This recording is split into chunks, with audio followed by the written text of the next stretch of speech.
Good morning.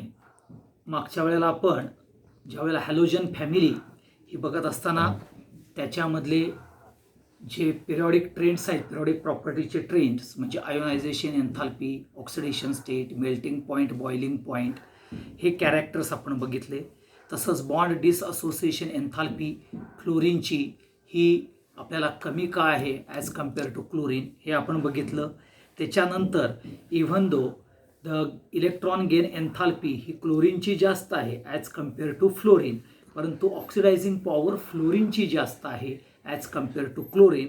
ह्याच्याकरता आपण बघितलेलं होतं की low enthalpy of dissociation and high hydration एन्थाल्पीमुळं फ्लोरीन हा मोस्ट ऑक्सिडायझिंग पॉवर कॅरेक्टरचा आपल्याला बघायला मिळतो. तसंच आपण त्यामध्ये डेन्सिटी, सोल्युबिलिटी, ऑक्सिडेशन स्टेट हे कॅरेक्टर्स बघितलेले होते, हे लक्षात ठेवा.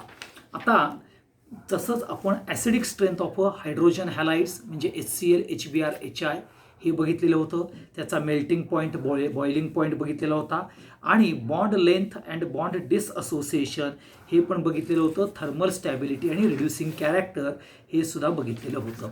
आता महत्त्वाचं म्हणजेच की दोन पॉईंट इम्पॉर्टंट त्यामध्ये राहतात की वॉटरबरोबर ह्या हॅलोजन्सची रिॲक्शन्स. आता हॅलोजन रिॲक्शन्स करतो ज्यावेळेला वॉटरबरोबर, त्यावेळेला आपल्याला पर्टिक्युलरली H3O हा प्रॉडक्ट तयार होतो, हे लक्षात ठेवा. Chlorine and bromine they are thermodynamically slowly reactive with the water and they are going to form hydrohalic आणि हायपोहॅलस ॲसिड तयार देतात. म्हणजेच X2 + H2O घेतलं तर HOX आणि HX. आता HX म्हणजेच हायड्रोहॅलिक आणि HOX म्हणजेच हायपोहॅलस. म्हणजे हायपोहॅलस म्हटलं की HOX आणि HX म्हटलं की हायड्रोहॅलिक ॲसिड्स आपल्याला तयार करतात, हे लक्षात ठेवा. ओके. त्याच्यानंतर आपण पुढचा जो पार्ट बघणार आहे की reactivity of a halogen towards the oxygen. आता हा सगळ्यात इम्पॉर्टंट कॅरेक्टर आहे की ऑक्सिजन बरोबर हॅलोजनची ज्यावेळेला रिॲक्शन आहे तर ऑक्सिजन, फ्लोरीन आणि ऑक्सिजन त्यावेळेला तयार होतात, तर तिथं फ्लोरीनचे ऑक्साईड्स म्हणत नाहीत तर ऑक्सिजन्स फ्लोराईड्स हे लक्षात येतं. परंतु क्लोरीन करता, ब्रोमीन करता तर ते क्लोरीनचे ऑक्साईड्स आणि ब्रोमीनचे ऑक्साईड्स असं म्हटलं जातं, हे लक्षात ठेवा. फ्लोरीन बरोबर OF2 आणि O2F2 हे दोन ऑक्सिजन फ्लोराईड्स तयार होतात. OF2 हा थर्मोडायनॅमिकली स्टेबल आहे. Okay. And O2F2 is highly unstable आहे, हे लक्षात ठेवा. OF2 मध्ये ऑक्सिजनची व्हॅलेन्सी ही आपल्याला 2 बघायला मिळते आणि O2F2 मध्ये आपल्याला -1 बघायला मिळते, हे लक्षात ठेवा. आणि नंतर ज्या वेळेला compounds of chlorine, compounds of bromine and iodine बरोबर ज्या वेळेला ऑक्सिजनची रिॲक्शन्स होते आणि जे ऑक्साईड्स तयार होतात त्याच्यामध्ये +1 to +7 ऑक्सिडेशन स्टेट असलेले आपल्याला oxides of chlorine, bromine and iodine हे बघायला मिळतात, हे लक्षात ठेवा. त्यामध्ये स्टॅबिलिटी ऑफ ऑक्साईड्स जर बघितले तर आयोडीनची ग्रेटर दॅन क्लोरीन आहे, क्लोरीनची ग्रेटर दॅन ब्रोमीन आहे. ह्याचं कारण आहे कारण का oxides of iodine are more stable than chlorine because more stable का आहे तर bromine oxides are least stable. बघा, आयोडीन ग्रेटर दॅन क्लोरीन आणि क्लोरीन ग्रेटर दॅन ब्रोमीन. का ॲक्च्युली काय व्हायला पाहिजे, आयोडीन ग्रेटर दॅन ब्रोमीन, तसं नाही आहे. तर आयोडीन ग्रेटर दॅन क्लोरीन आहे आणि क्लोरीन ग्रेटर दॅन ब्रोमीन आहे. कारण iodine oxygen bond is stable because of a great polarizability character. Polarizability characters म्हणजेच आपल्याला इलेक्ट्रोनिगेटिव्हिटी डिफरन्स जास्त आहे ऑक्सिजन आणि आयोडीनमध्ये, म्हणजे तिथं पोलर कॅरेक्टर जास्त बघायला मिळतं आयोडीनच्या ऑक्साईड्समध्ये. Okay. While the stability of a chlorine oxygen bond due to multiple bond, कारण का क्लोरीन आणखीन ऑक्सिजनमध्ये मल्टिपल बॉन्ड इन्व्हॉल्व्ह होतो, त्यात p पण होतो आणि p हे सुद्धा होतं. परंतु ब्रोमीनमध्ये हे दोन्हीही कॅरेक्टरिस्टिक्स हे लॅगिंग आहेत. म्हणजेच ह्याच्यामध्ये पोलरायझेबिलिटी फॅक्टर हा सुद्धा ग्रेट नाही आहे आणि जे मल्टिपल बॉन्डिंग तयार व्हायचं आहे ब्रोमीन बरोबर, ब्रोमीन टू ऑक्सिजन, ते पण होत नाही आणि त्यामुळं ब्रोमीनचे ऑक्साईड्स ह्याची स्टॅबिलिटी ही क्लोरीनपेक्षा कमी आहे, परंतु सगळ्यात आयोडीनची जास्त आहे, हे लक्षात ठेवा. Oxides of bromine Br2O, BrO2, BrO3 हे लिस्ट स्टेबल्स आहेत and they are very much powerful oxidising agent म्हणून यूज करतात. तसंच क्लोरीनचे ऑक्साईड ClO2 Cl2O ते ब्लिचिंग एजंट म्हणून पेपर पल्पमध्ये यूज केले जातात. I2O4, I2O5 आणि I2O7 हे आयोडीनचे ऑक्साइड्स हे इनसोल्युबल आहेत. Okay, they after heating they can give the iodine, हे लक्षात ठेवा. आणि estimation of a carbon monoxide, estimation of ozone ह्यांचे डिटेक्शन्स करण्याकरता आपल्याला हे ऑक्साइड्स ऑफ आयोडीन यूज केले जातात, हे लक्षात ठेवा. आयोडीन आणि क्लोरीन, ब्रोमीन अँड आयोडीन ह्यांचे ऑक्साइड्स, त्यांचे युजेस हे आपले बघितले. ह्यामध्ये लक्षात ठेवा फक्त जो ट्रेंड आहे तो ऑक्साईडच्या स्टॅबिलिटी बरोबरचा आहे. तर iodine greater than chlorine, chlorine greater than bromine. Iodine आणि ऑक्सिजनमध्ये ग्रेटर पोलरायझेशन असल्या कारणानं त्याची स्टॅबिलिटी जास्त बघायला मिळते. आणि क्लोरीन आणि ऑक्सिजनमध्ये मल्टिपल बॉन्डिंग होतं त्यांच्या कंपाऊंड्समध्ये म्हणजेच ऑक्साईड्समध्ये, आणि त्यामुळं त्यांची स्टेबिलिटी जास्त आहे ॲज कम्पेअर टू ब्रोमीन. आणि ब्रोमीन हे दोन्ही कॅरेक्टर्सला लॅगिंग करतो, हे इम्पॉर्टंट कॅरेक्टर आहे. मग तुम्हाला पर्टिक्युलरली मेटल बरोबर, नॉन मेटल बरोबर हॅलोजन, म्हणजेच क्लोरीन, ब्रोमीन, आयोडीन रिॲक्ट करू शकता. तुम्हाला FeBr3, AgBr, AgCl ह्यासारखे प्रॉडक्ट आपल्याला तयार मिळतात. हे आयोनिक कॅरेक्टर्स मेटल बरोबर देतात, म्हणून fluorine greater than chlorine, chlorine greater than bromine आणि ब्रोमीन ग्रेटर दॅन आयोडीन हे आयोनिक कॅरेक्टर्समध्ये आपल्याला बघायला मिळतात.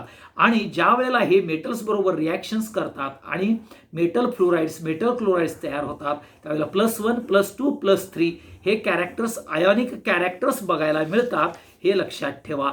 आणि काही few insoluble characters like LiF, CaF2, SrF2, BaF2 असे क्लोराइड्स आपल्याला पण तयार होतात. त्यांची रिॲक्टिव्हिटी टुवर्ड्स हॅलोजन ही पण आहे, ब्लिचिंग ॲक्शन देतं. कारण का मगाशी सांगितलं होतं की Cl2 वॉटर बरोबर रिॲक्ट करून HCl आणि HOCl म्हणजे हायपोहॅलस आणि हायड्रोहॅलिक हे तयार होतं. म्हणजे fluorine and iodine does not show a bleaching action, परंतु क्लोरीन हे करतो. कारण का bleaching action chlorine is due to the formation of nascent oxygen. कारण का पहिल्यांदा Cl2 H2O बरोबर रिॲक्शन करतो, HCl आणि HOCl तयार होतं आणि HOCl डिकम्पोज होऊन परत HCl आणि नॅसंट ऑक्सिजन तयार होतो आणि तो नॅसंट ऑक्सिजन ब्लिचिंग करता यूज होतो, हे लक्षात ठेवा. आता रिॲक्शन्स विथ अल्कली, NaOH बरोबर F2 ची रिॲक्शन्स केली की सोडियम फ्लोराईड ही रिॲक्शन लक्षात ठेवा. आणि NaOH बरोबर Cl2 ची रिॲक्शन NaCl आणि NaOCl हायपोक्लोराईड. आता लक्षात घ्या, या कोरोनाच्या काळात जे हायपोक्लोराईड आहे ना, सोडियम हायपोक्लोराईड, हे यूज केलं जातं पर्टिक्युलरली सॅनिटायझेशन करण्याकरता. सॅनिटायझर म्हणून जे वापरलं जातं किंवा जो स्प्रे वापरून आपल्याला जे गल्लोगल्ली जे स्प्रे मारले जातात आणि म्हणतात निर्जंतुकीकरण केलं जातं, ते ह्या सोडियम हायपोक्लोराईडनं केलं जातं. हे सगळ्यात इम्पॉर्टंट कॅरेक्टर. मग तुम्हाला पुढं क्लोरीनच्या संदर्भात कंपाऊंड्स ऑफ क्लोरीन, त्याचे ऑकरन्सेस बघून घ्या. ओके, त्या ऑकरन्सेस नंतर preparation of chlorine, preparations of क्लोरीनमध्ये एक K2Cr2O4, MnO2 ची रिॲक्शन आणि इंडस्ट्रियल प्रोसेसमधलं डिकन्स प्रोसेस ही बघून घ्या, म्हणजेच तुम्हाला क्लोरीन हे आपल्याला येईल. परत प्रॉपर्टीजमध्ये ग्रीनिश येलो गॅस आहे, पंजंट ओडर आहे, सफोकेटिंग आहे. क्लोरीन हा मेटल बरोबर रिॲक्ट करतो, नॉन मेटल बरोबर रिॲक्ट करतो, त्याची ॲफिनिटी हायड्रोजन बरोबर आहे. रिॲक्शन्स विथ अमोनिया करून तो NH4Cl करू शकतो. एक्सेसमध्ये केलं तर तो नायट्रोजन ट्रायक्लोराईड तयार करू शकतो. ह्या रिॲक्शन्स ऑलरेडी आपण अमोनियामध्ये बघितलेल्या आहेत क्लोरीनच्या. परंतु क्लोरीनच्या मोस्ट इम्पॉर्टंट रिॲक्शन्स बघायचे आहेत ते कोल्ड आणि डायल्यूट NaOH मध्ये. कोल्डमध्ये आपण जर बघितलं तर NaOH विथ Cl2, तिथं तुम्हाला NaCl आणि सोडियम हायपोक्लोराईड तयार होईल. आणि ज्या वेळेला हॉट आणि कॉन्सन्ट्रेटेड NaOH असेल तर त्यामध्ये तुम्हाला सोडियम क्लोरेट म्हणजे NaClO3 तयार होतं, हे लक्षात ठेवा. हायड्रोकार्बन्स बरोबर तुम्हाला माहिती आहे CH4 बरोबर Cl2 CH3Cl तयार होईल, हे लक्षात घ्या. ब्लिचिंग ॲक्शन आहे, ऑक्सिडायझिंग नेचर आहे क्लोरीनचं, हे सगळं तुम्हाला माहिती आहे. आता ब्लिचिंग ॲक्शनमध्ये तुम्हाला मी सांगितलेलं आहे की ज्यावेळेला हायपोक्लोरस ॲसिड तयार होतो, हायपोक्लोरस ॲसिड डिकम्पोज होऊन नॅसंट ऑक्सिजन तयार होतो आणि हा नॅसंट ऑक्सिजन कलरिंग मॅटर बरोबर रिॲक्ट करून ते कलरिंग मॅटर ॲडझॉर्ब करून घेतं आणि ॲडझॉर्ब करून आपल्याला कलरलेस सबस्टन्स तयार होतो. आणि म्हणून लक्षात घ्या, पर्टिक्युलरली ज्या वेळेला पावसाळ्यात पाणी ज्या वेळेला आपल्याला लाल कलरचं पाणी येतं त्यावेळेला हे क्लोरीन हे जास्त प्रमाणात मिसळलं जातं, कारण का तो कलर काढण्याकरता एक ब्लिचिंग ॲक्शन पण आहे आणि पर्टिक्युलरली निर्जंतुकीकरण करण्याकरता सुद्धा क्लोरीनचा वापर होतो. म्हणजेच जर्मिसाइड्स इन्सेक्ट नंतर जे बॅक्टेरियाज आहेत, व्हायरसेस आहेत, ते सुद्धा मारण्याकरता क्लोरीनचा यूज होतो, हे लक्षात ठेवा. आता ह्यामध्ये रिॲक्शन्स विथ कार्बन डायसल्फाईड ह्यामध्ये ती बघून घ्या, बाकी कुठलीही गोष्ट बघण्याची गरज नाही. आणि इन्फेक्टेड एजंट म्हणून तुम्हाला माहिती आहे की बऱ्याच वेळेला आपल्याला जे शाईचे डाग असतील, ऑइलचे डाग असतील, ते काढण्याकरता आपल्याला परत ब्लिचिंग ॲक्शन, डिसइन्फेक्टिंग कॅरेक्टर म्हणून क्लोरीनचा उपयोग होतो, हे लक्षात ठेवा. आता डिसइन्फेक्टंट कॅरेक्टर तुम्हाला मी सांगितलं की हार्मफुल मायक्रो ऑर्गॅनिझम्स त्याला किल करण्याकरता आपल्याला हा यूज केलं जातं. आणि स्टरलायझेशन ऑफ वॉटर हे म्युन्सिपल कॉर्पोरेशन्समध्ये यूज केलं जातं, हे लक्षात ठेवा.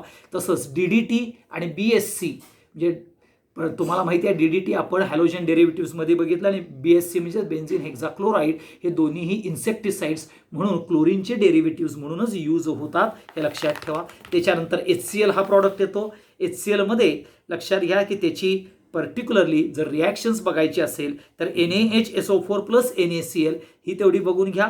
बाकीचं HCl मध्ये एवढा काही आपल्याला यूज नाही आहे. फक्त लक्षात घ्या की ऑक्झो ॲसिड्स किंवा ऑक्सी ॲसिड्स आणि ऑक्झो ॲसिड्स ऑफ हॅलोजन हे तुम्हाला दिलेलं आहे. त्यामध्ये ऑक्झो ॲसिड्समध्ये जर तुम्ही बघितलं तर त्यामध्ये मी एक तुम्हाला टेबल पाठवतो. त्या टेबलमध्ये हायपोहॅलस, हायपोहॅलिक, हायपोहॅलाइट आणि पर्टिक्युलरली ऑक्झो ॲसिड्सचे स्ट्रक्चर्स हे इम्पॉर्टंट आहेत, हे लक्षात ठेवा. हे बघून घ्या आणि हे बघून घेतल्यानंतर सगळ्यात शेवटची ओळ जी दिलेली आहे बघा, त्यात काय सांगितलं आहे, oxidising power of the oxy acid as the oxidation number of a halogen increases.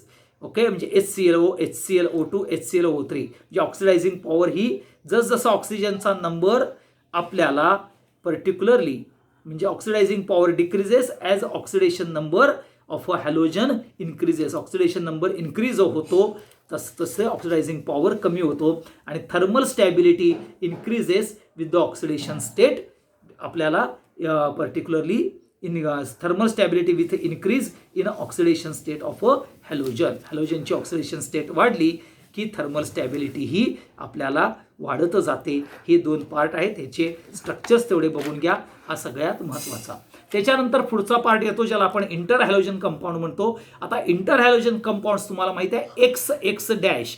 आता एक्स जो आहे तो halogen of a larger size येतो आणि एक्स डॅश हा halogen of a smaller size असतं. म्हणजे two halogen compounds they are going to combine with each other. म्हणजेच क्लोरीन आणि किनफ्लोरीन, क्लोरीन आणि ब्रोमीन, आयोडीन आणि क्लोरीन हे सगळ्यात महत्त्वाचे येतात, हे लक्षात ठेवा. इंटर हॅलोजन कंपाऊंड्स त्यामध्ये न्यूट्रल पण आहेत, ॲनायन्स पण आहेत आणि कॅशन्स पण आहेत. न्यूट्रलमध्ये तुम्हाला ICl, BrF5, IF5 आपल्याला बघायला मिळतात आणि इंटर हॅलोजन कंपाऊंड्स आयोनिक आणि कॅशायनमध्ये ICl2- ICl4- हे बघायला मिळतात, हे लक्षात ठेवा. आता ह्यांची जर प्रिपरेशन्स मेथड जर बघितली तर पहिल्यांदा Cl2 + F2 ClF असं बघायला मिळतं. I2 + Cl2 ICl, त्याचा रुबी रेड सॉलिड आहे, त्याचा फक्त कलर बघून घ्या. ओके, त्याच्यानंतर Cl2 + थ्राईस F2 ClF3 हा इंटर हॅलोजन कंपाऊंड्स तयार होतो. आता इथं लक्षात घ्या ज्याचा एक्स डॅश आहे तो स्मॉलर साईज आहे, म्हणजेच तो मोर इलेक्ट्रोनिगेटिव्ह कॅरेक्टर असतो, हे लक्षात ठेवा. हे सगळ्यात महत्त्वाचं. आता ह्यामध्ये प्रॉपर्टीज आपण जर बघितल्या तर पोलर नेचर आहे, कारण का इलेक्ट्रोनिगेटिव्हिटी डिफरन्स आहे, त्यामुळे तुम्हाला पोलॅरिटी इंटर हॅलोजन्स कंपाऊंड्स बघायला मिळतात. फिजिकल स्टेट जर बघितली तुम्हाला इंटर हॅलोजन कंपाऊंड्स ते गॅशियस, लिक्विड्स अँड सॉलिड्समध्ये बघायला मिळतात. दे व्होलाटाईल सॉलिड्स आहेत. ClF हा फक्त गॅशियस कॅरेक्टर्समध्ये येतात आणि त्यांच्या ज्या फिजिकल प्रॉपर्टीज आहेत त्या इंटरमिजिएट बिटवीन टू हॅलोजन्स म्हणजेच ClF3 मध्ये असतील तर क्लोरीन आणि फ्लोरीनच्या ह्या दोघांच्या इंटरमिजिएट त्याच्यामध्ये प्रॉपर्टीज असतात. हे लक्षात ठेवा. Reactivity inter halogen compounds are similar having a reactions with their components of a halogen. Okay, ह्याच्यामध्ये covalent bond between dissimilar characters असल्यामुळं inter halogen compounds are weaker than XX और X' मध्ये म्हणजेच F2Cl2 आणि I2 पेक्षा particularly ClF मध्ये ClBr मध्ये bond weak असतो आणि त्यामुळं inter halogen compounds they can react with sodium, they can react with particularly alkyne like ethyne. हे लक्षात ठेवा आणि त्याच्याप्रमाणे आपल्या त्याच्या रिॲक्शन्स बघायला मिळतात. आता ह्याच्यामध्ये फ्लोरोनेटिंग एजंट्स म्हणजे most of the inter halogen compounds containing fluorine acts as a powerful fluorinating agent. म्हणजे टंगस्टन बरोबर असेल, सिल्वर बरोबर असेल किंवा युरेनियम बरोबर असतील, ही फ्लोरोनेटिंग एजंट्स हे आपल्याला डायरेक्टली प्रिपेअर करता येतात थ्रू अ इंटर हॅलोजन कंपाऊंड्समध्ये. आणि हायड्रोलिसिसमध्ये ज्या वेळेला आपल्याला इंटर हॅलोजन कंपाऊंड्स जातात तर लक्षात घ्या जो स्मॉलर हॅलोजन ॲटम आहे, ओके, लक्षात घ्या हायड्रोलिसिस हॅलाइड आयन्स जो देतो तो स्मॉलर हॅलोजन ॲटम्स देतो. ॲड हायपोहॅलाइड जो आपल्याला जो ग्रेटर आहे तो देतो. म्हणजे XX- प्लस H2O असं जर केलं, HX म्हणजेच हॅलाइड आणि HOX म्हणजेच हॅलेट किंवा हायपोहॅलेट तयार होतो. हे लक्षात ठेवा. ह्या आपल्या पुस्तकात बोर्डाच्या आहेत ते बघून घ्या. पुढे thermal stability its inter halogen compounds depends upon the electronegativity difference. म्हणजे आयोडीन आणि फ्लोरीन ह्याचा इलेक्ट्रोनिगेटिव्हिटी डिफरन्स जास्त आहे म्हणजेच त्याची थर्मल स्टॅबिलिटी जास्त आहे. आणि मग ती इलेक्ट्रोनिगेटिव्हिटी डिफरन्समध्ये हा पर्टिक्युलरली जे मी आत्ता सांगणार आहे ते नीट ऐकून घ्या. Iodine IF greater than BrF म्हणजेच आयोडीन आणि फ्लोरीनमध्ये इलेक्ट्रोनिगेटिव्हिटी जास्त आहे ॲज कम्पेअर टू BrF. म्हणून आयोडीन म्हणजे IF ची स्टॅबिलिटी ग्रेटर दॅन BrF ची ग्रेटर दॅन ClF ची ग्रेटर दॅन ICl ची ग्रेटर दॅन IBr आणि IBr ची ग्रेटर दॅन BrCl. हे इलेक्ट्रोनिगेटिव्हिटी डिफरन्सवर अवलंबून आहे. हे सगळ्यात महत्त्वाचं. मग structure of a inter halogen compounds. आता ह्यामध्ये जर तुम्ही बघितलं तर जो लार्जर साईजचा हॅलोजन आहे त्याला स्मॉलर साईजचा हॅलोजन अटॅच होतो. म्हणजेच तुम्ही बघा XX-3 X म्हणजेच बिगर आणि X-3 म्हणजेच स्मॉलर. आता जो X असतो तो ग्राउंड स्टेटमध्ये तुम्हाला माहिती आहे NH2NP5 हे त्याचं इलेक्ट्रॉनिक कॉन्फिगरेशन आहे म्हणजे त्याच्यामध्ये अनपेअर्ड इलेक्ट्रॉन्स आहेत. आता X-3 किंवा X-5 किंवा X-7 असे मग फ्लोरीन असेल क्लोरीन असेल हे ज्या वेळेला अटॅच होतील त्यावेळेला लक्षात घ्या 3 बॉन्ड लार्जर साईज बरोबर करणार किंवा 5 बॉन्ड करणार किंवा 7 बॉन्ड करणार. त्यावेळेला ग्राउंड स्टेटचं एक्सायटेड स्टेटमध्ये आपल्याला इलेक्ट्रॉन्स न्यावे लागतात. आणि हे तुमच्या पुस्तकामध्ये बोर्डाच्या पुस्तकामध्ये इंटर हॅलोजन कंपाऊंड्समध्ये जर तुम्ही बघितलं तर इंटर हॅलोजन कंपाऊंड्समध्ये पेज नंबर हा तुम्ही काढा.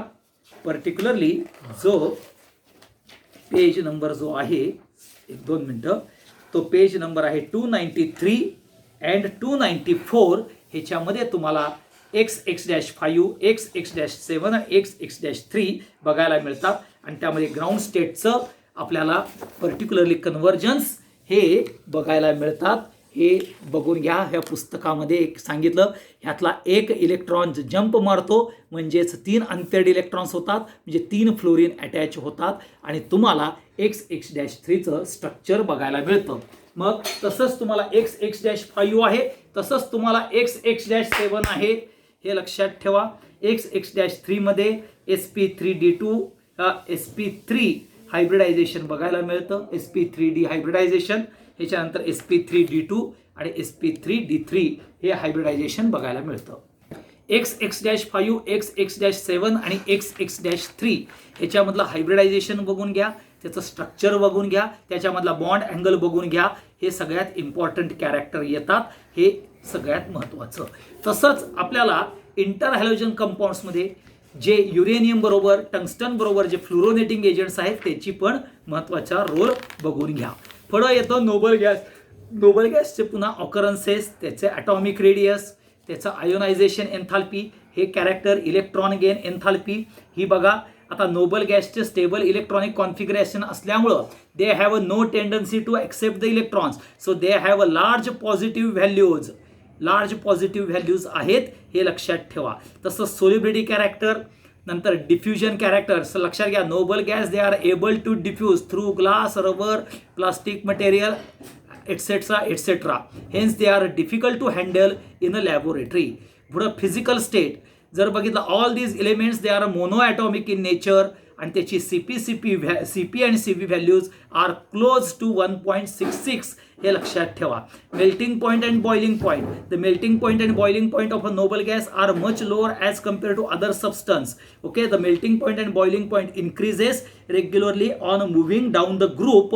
हे लक्षात ठेवा, कारण का ॲटॉमिक साईज वाढतो, ॲटॉमिक साईज वाढल्यामुळं वॉन्डरवॉल्स फोर्स ऑफ अट्रॅक्शन्स वाढतो हे लक्षात ठेवा. आणि इन्क्रीजिंग ॲटॉमिक साईजमुळं polarizability of a atom increases. Okay, त्याच्यानंतर नोबल गॅसची liquefaction. Group 18 elements are not easily liquefied हे लक्षात ठेवा. Tendency to liquefaction increases on moving down the group. जसं तुम्ही मुव्हिंग डाऊन द ग्रुप जाता तसं त्याची लिक्विफिकेशन प्रोसेस वाढते, कारण most of the noble gas their atoms they are coming closer, means they have more van der Waals force of attractions, they are hold tightly to each other. That's why tendency आपल्याला जास्त बघायला मिळते. The enthalpy of vaporization which is a measure of a force of bonding the atoms together is very low हे लक्षात ठेवा. Since van der Waals force of are weak in helium, so it is most difficult to liquefy. हे important character येतं. मग तुम्ही त्याचे physical properties तुम्ही बघू शकता. लक्षात घ्या की आपण म्हणतो की noble gas they are a inert in character, म्हणजे तो रिॲक्शन्स करत नाही, तो स्टेबल आहे कारण त्याचे ऑक्टेट कंप्लीट आहे. परंतु देर आर सर्टन कंपाऊंड्स, झेनॉनचे कंपाऊंड्स आपल्याला सिंथेसाइज केलेले आहेत, आर्टिफिशियली प्रिपेअर केलेले आहेत. आता ह्यामध्ये तुम्हाला माहिती आहे एन द बार्टलेट नावाच्या सायंटिस्टनी रिॲक्शन, म्हणजे झेनॉन हा रिॲक्टिव्ह आहे, म्हणजेच पर्टिक्युलरली नोबल गॅस हे रिॲक्शन्समध्ये जातात हे सांगण्याचं काम एन बार्टलेटनं केलं. ओके, त्यांनी काय केलं की PTF6 पॉवरफुल ऑक्सिडायझिंग एजंट हा कंबाईन्स विथ ऑक्सिजन बरोबर केलं आणि रेड आयोनिक कंपाऊंड जे डाय ऑक्सिजनल हेक्झाफ्लोरोप्लॅटिनेट हे तयार केलं. कुठलं?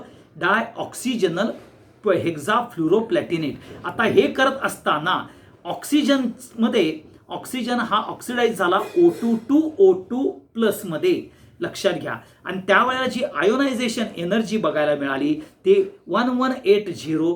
ती ionization energy is very much exactly identical to the xenon ही आपल्याला बघायला मिळाली, दॅट इज 1170.